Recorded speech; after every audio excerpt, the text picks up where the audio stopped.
Another episode of Python for Absolute Beginners. This is episode 11. For this episode, I really just wanted to take a look back at the concepts that we've discussed and make sure that we have a firm understanding of the functions we've learned and why they work the way they do.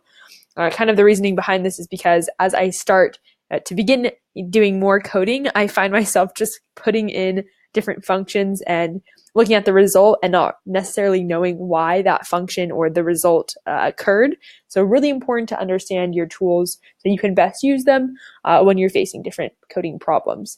So I'm going to be talking about three specific kind of concepts we've discussed in this series so far. The first being variables, then functions, and then we're going to talk about ranges and loops. So ranges and loops kind of go together, so I'm just bunching that together into one. But starting with variables. Today we're going to be using a lot of resources from W3 Schools. They have a lot of coding information for you to help you if you have questions. So variables, basically a variable is when you assign a value to something. So we can say X and we can assign any value to that, like yellow. Now when we say X, it's going to spit out yellow. But when doing variables, there are certain parameters. Here, we know that a variable must start with a letter or the underscore character.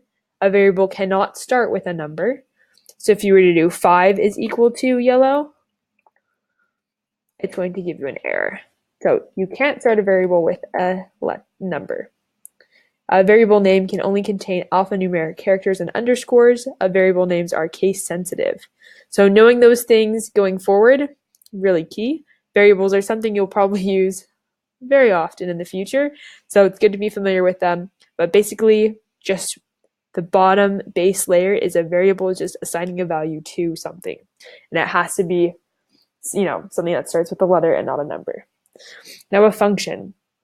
A function is a block of code which only runs when it is called. Now, what differs a function from anything else is that a function could be like multiple lines of code. So in this case, we've dealt a lot with turtle. So here we have our turtle, we've named our turtle, set a speed to it, and then here is an example of a function.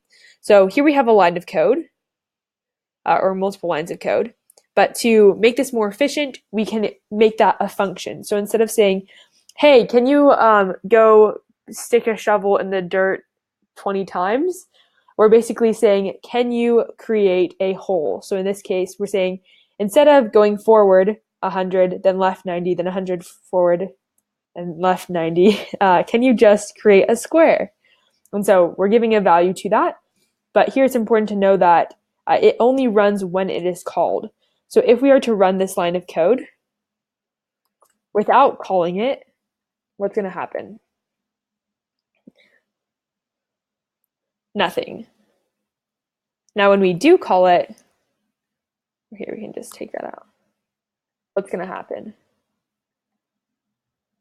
Here we see that a square appears.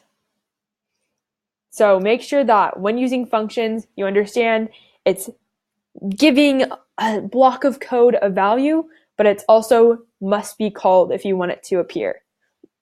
Now we're going to talk about ranges and loops. I feel like these go hand in hand. So range, excuse me, I have the hiccups. The range is a function returning a sequence of numbers starting from 0 by default and increments by 1. So it usually ends with a specific number as well. Now for the range, you're basically just telling Python you want X thing to happen this many times. But ranges in Python start by default with 0 and increments by 1 is the default. Of course, you can vary that. That's a little bit more advanced, but we'll encounter that later on. So you have turtle here. You want turtle to perform the function of a square multiple times. So you're going to create a loop or a range. You can say for blank in range, and this can be I, it's just kind of a value that you're assigning it. For blank in range, you want it to do the task however many times. So I'm saying for I in range, I want to create a square 10 times and then move forward. I'm going to make that 4 actually. Let's see what happens.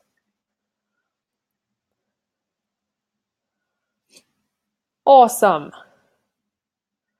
So this is actually making 5 squares because we weren't counting that one there.